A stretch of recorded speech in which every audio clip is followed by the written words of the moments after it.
में डिस्कस करेंगे कि जामिया का डिप्लोमा इंजीनियरिंग में कम से कम कितना मार्क्स पे सिलेक्शन होगा डिप्लोमा इंजीनियरिंग में।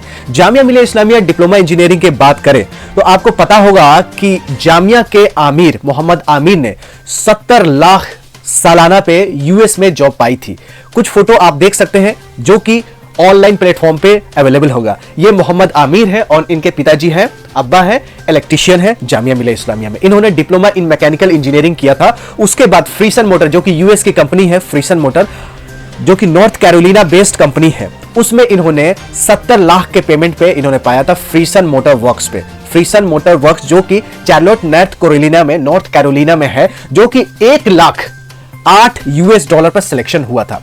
अभी का अगर 74 रुपए के हिसाब ले तो 74 लाख सालाना, जो कि एक बीटेक का भी सपना होता है इतने लाख, यानी 6 लाख से प्लस पर महीने की सैलरी कब डिप्लोमा इन मैकेनिकल इंजीनियर वालों को जामिया मिलिया इस्लामिया का। तो जब मोहम्मद आमिर साहब ने इतनी तगड़ी प्लेसमेंट पाई थी तो पूरा देश में एक माहौल क्रिएट हुआ था कि क्या डिप्लोमा इंजीनियर्स इतना पैसा कमा सकता है, वो भी यूएस में, इतनी बड़ी कंपनी में इतना बड़ा का पैकेज मिल सकता है। तो मोहम्मद आमिर ने और जामिया मिलिया इस्लामिया के पॉलिटेक्निक ने यह करके दिखाया है। तो इस वीडियो में डिटेल एनालिसिस करेंगे कि कट ऑफ कितनी जा सकती है, कम से कम कितने मार्क्स वालों का एडमिशन होगा, और इसके साथ साथ जो अभी कट ऑफ आई है 2020 में फर्स्ट लिस्ट में, उसका भी एनालिसिस करेंगे। तो वीडियो में बने रहिएगा, अंत तक जरूर देखिएगा। अगर जामिया में अगर आपको एडमिशन लेना है इस साल तो, या आपके फैमिली मेंबर्स में किसी को जामिया में डिप्लोमा इंजीनियर्स में एडमिशन लेना है और उसको जानना है कि जामिया की औकात क्या है, जामिया के कैपेबिलिटीज क्या है, क्या प्रोडक्टिविटी है, मार्केट में ब्रांड इतना नाम है तो क्या सही में नाम है या कैसा है, तो वीडियो को अंत तक पूरा देखिएगा। चैनल पर नए हो तो सब्सक्राइब कीजिएगा, अभी से लाइक कर दीजिएगा क्योंकि वीडियो बड़ा इंटरेस्टिंग होने वाली है। तो मोहम्मद आमिर साहब ने जैसे इतने 70 लाख पे इन्होंने जॉब पाई, हो सकता है कि अगला नाम आपका हो सकता है या आपके परिवार में किसी का हो सकता है कि वो जामिया ने ऐसा करके दिखाया है।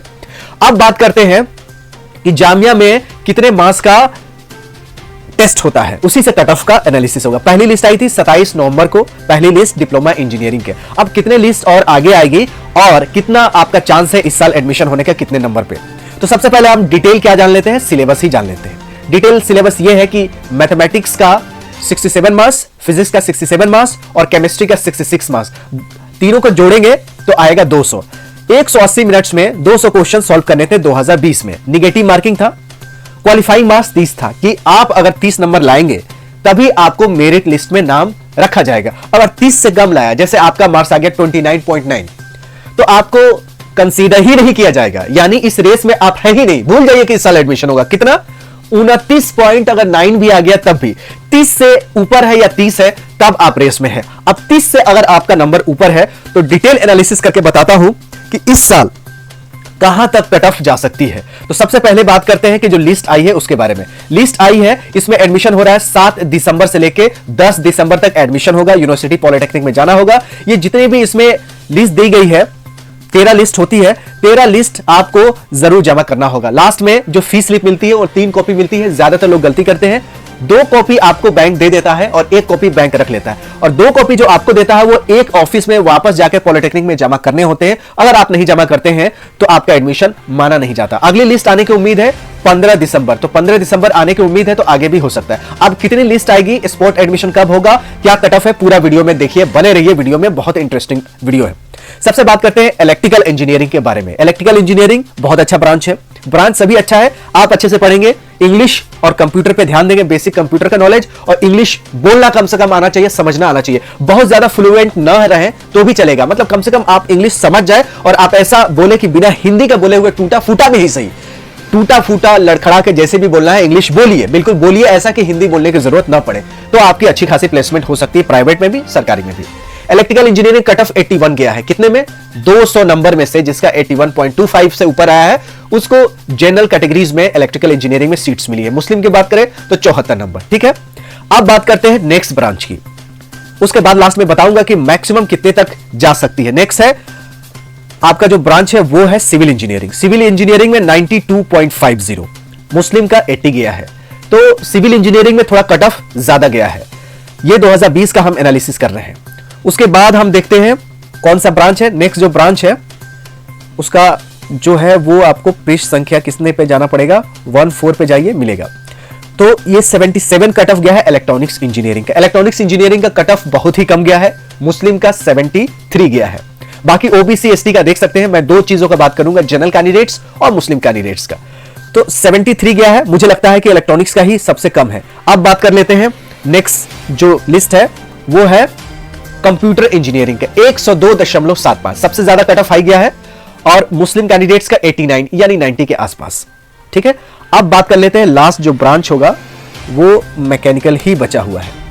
तो मैकेनिकल की बात करें तो इसमें 77 गया है मुस्लिम कैंडिडेट्स का और जनरल कैंडिडेट्स का 85.5। अब अगली कितने लिस्ट आएगी ये देख लीजिए। देखिए, पहले ये बात हो रही रेगुलर कोर्सेज का, रेगुलर कोर्सेज की बात हो रही है, रेगुलर का ये लिस्ट आया है। तो रेगुलर का जो लिस्ट आया है इसमें 85, 90, कंप्यूटर में 102 के आसपास गया। सबसे बात कर लेते हैं इलेक्ट्रॉनिक्स इंजीनियरिंग का, क्योंकि इलेक्ट्रॉनिक्स में सबसे कम गया है, तो इसी का रेफरेंस लेकर बात करते हैं। अब इलेक्ट्रॉनिक्स की बात करते हैं तो 77 मार्क्स है, जनरल का 73 है। तो अगर आपका अगली लिस्ट में 4-5 नंबर कम होगा, कितना 4-5 नंबर, फिर अगली लिस्ट आएगी, अगली लिस्ट आएगी, अगली लिस्ट आएगी, 4 लिस्ट आएगी, फिर स्पॉट रजिस्ट्रेशन होएगा। 4 लिस्ट मैंने बोला है कि हो सकता है कि 3 भी आ सकती है, 5 भी आ सकती है, मतलब 4 एक एवरेज होता है स्पॉट रजिस्ट्रेशन से पहले, 3 के बाद भी स्पॉट रजिस्ट्रेशन हो सकता है, 5 के बाद भी हो सकता है। जनरली स्टैंडर्ड माना जाता है कब 4, उसके बाद स्पॉट रजिस्ट्रेशन का ऑप्शन आएगा। उस स्पॉट रजिस्ट्रेशन में आपको रजिस्ट्रेशन करना पड़ेगा और रजिस्ट्रेशन ऑनलाइन ही होगा। ऑनलाइन करने के बाद फिर रिजल्ट लिस्ट आएगी, पहली और दूसरी भी आ सकती है, उसके बाद सेल्फ फाइनेंस वालों का होगा। तो ये रेगुलर का पहले होगा, उसके बाद सेल्फ फाइनेंस। अब आप पूछेंगे कि मेरा इतना मार्क्स है, रेगुलर में कितना होगा? तो रेगुलर में आप उम्मीद कर सकते हैं कि 40, जैसे इसमें कितना गया है 77, लास्ट लिस्ट में हो सकता है कि 40 चला जाए, कितना 40, 45, 50, 40, 45, 50 लास्ट लिस्ट में चला जाए। अब सेल्फ फाइनेंस की बात करते हैं कि देखिए, अगर आपका रेगुलर में नहीं होता है तो सेल्फ फाइनेंस भी अच्छा है। सेल्फ फाइनेंस में सिर्फ आपको फीस ज्यादा देनी है, लेकिन फायदा यह है कि आप रेगुलर कैंडिडेट्स होंगे, फायदा यह है कि जामिया का डिग्री होगा, फायदा यह है कि सेंट्रल यूनिवर्सिटी का डिग्री होगा, फायदा यह होगा सेल्फ फाइनेंस में कि आप दिल्ली में रह के पढ़ाई करेंगे तो अदर जो स्टेट के पॉलिटेक्निक से जिसमें हिंदी मीडियम से पढ़ाई होती है उससे बेटर, लाख बेटर होगा जामिया का सेल्फ फाइनेंस। क्योंकि सेल्फ फाइनेंस में आपको सिर्फ पैसे ज्यादा लगेंगे, लेकिन आपका जो ट्रेनिंग होगा, आपका जो लैब फैसिलिटी मिलेगा वो वही मिलेगा जो रेगुलर वालों को होगा, क्योंकि लैब एक ही है, उसी लैब में रेगुलर वाले भी पढ़ते हैं, उसी लैब में सेल्फ फाइनेंस वाले भी पढ़ते हैं। सेम टीचर रेगुलर को भी पढ़ाएगा, सेम टीचर सेल्फ फाइनेंस वालों को पढ़ाएगा। रेगुलर वाले भी रेगुलर होंगे, आप भी रेगुलर होंगे, सिर्फ पैसे का अंतर होगा। बाकी आपको सरकारी जॉब में, प्राइवेट जॉब में हर जगह वेटेज सेम मिलेगा। और रेगुलर वाले और सेल्फ फाइनेंस वाले दोनों को सरकार बिल्कुल सेम ट्रीट करती है। सेल्फ फाइनेंस मतलब सब्सिडी सरकार वहां से हटा ली है, जैसे गैस का सब्सिडी अगर हटा ले तो जो रेट होगा वो समझिए सेल्फ फाइनेंस हो गया, सिंपल सा। और जो सब्सिडी मिलती है वो रेगुलर कोर्स है, यानी आपको फीस बहुत कम लगती है, सेल्फ फाइनेंस में फीस लगती है, बाकी लगभग हर चीज सेम है। सेल्फ फाइनेंस में एक फायदा है कि आप जॉब कहीं अगर पार्ट टाइम करना चाहे तो आपके पास समय मिलेगा, सिर्फ वीकेंड्स में किसी दिन छुट्टी नहीं मिलेगा, संडे को प्रैक्टिकल्स होता है तो वीकेंड्स में आपको छुट्टी नहीं मिलेगा। जैसे रेगुलर में आपको सैटरडे संडे ऑफ रहेगा, सिर्फ 5 दिन पढ़ाई होती है, रेगुलर में 2 दिन ऑफ होता है, लेकिन सेल्फ फाइनेंस में 7 दिन पढ़ाई होगा, किसी दिन ऑफ नहीं होगा, लेकिन आपको दिन भर आपको छुट्टी मिलेगा, 5 बजे के बाद ही पढ़ाई होता है सेल्फ फाइनेंस में। तो यही अंतर है। और कट ऑफ मुझे लगता है कि सेल्फ फाइनेंस वाले अगर जिसने 30 नंबर भी ला दिया है उसको इस साल सेल्फ फाइनेंस में भी हो सकता है, क्योंकि पिछले साल 5 कट ऑफ गया था, कितना 5, ओनली 5 मार्क्स गया था सेल्फ फाइनेंस में। तो 30 जो इन्होंने बॉर्डर किया है, 30 जो बॉर्डर किया है, ये 30 क्वालिफाइंग मार्क्स, इससे अगर ऊपर है तो इस साल आपका चांस बन रहा है। अगर 30 से अगर ऊपर नहीं है, 30 से ऊपर नहीं है तो इस साल आपका चांस नहीं है। अगले साल के लिए प्रिपरेशन करना शुरू कर दीजिए। टिप्स ट्रिक्स मेरे पास बहुत सारे हैं। प्रीवियस ईयर क्वेश्चन पेपर जरूर 10 साल का सॉल्व कीजिए, आपका 30 से ऊपर आ जाएगा, कम से कम सेल्फ फाइनेंस में भी हो जाएगा। रेगुलर की बात करें तो भाई 73 गया है, 74 गया है, तो आप समझ लीजिए 45 से ऊपर या 50 के आसपास, 45-50 में आपको सेल्फ फाइनेंस से ऊपर छुटकारा मिल जाएगा और रेगुलर में हो जाएगा। मेरा ये अंदाजा है, हो सकता है ये जब लास्ट लिस्ट आए तो पता चलेगा एग्जैक्टली, लेकिन मुझे ऐसा आभास है, मुझे ऐसा इंट्यूशन है, मुझे ऐसा लग रहा है, एक्सपीरियंस है कि 45-50 के आसपास रेगुलर के होने वाली है कट ऑफ और 30 ही कट ऑफ होने वाली है सेल्फ फाइनेंस के। तो जिसने 30 से ऊपर लाई है उनका बल्ले बल्ले चकते फटे स्टार्ट, आप एंजॉय कीजिए। और अगर आपको रेगुलर में लेना है, अगर आपको 30 नंबर के आसपास है यानी 40 के नीचे है, तो आप अगले साल की तैयारी में लग जाइए, क्योंकि टाइम नहीं है, अगले साल तुरंत ही कंपटीशन होगा और तैयारी कीजिएगा, तभी अच्छे लाखों करोड़ों का पैकेज लेके आइएगा। मोहम्मद आमिर साहब जैसे 70 लाख के इन्होंने करके तो बवाल ही मचा दिया था।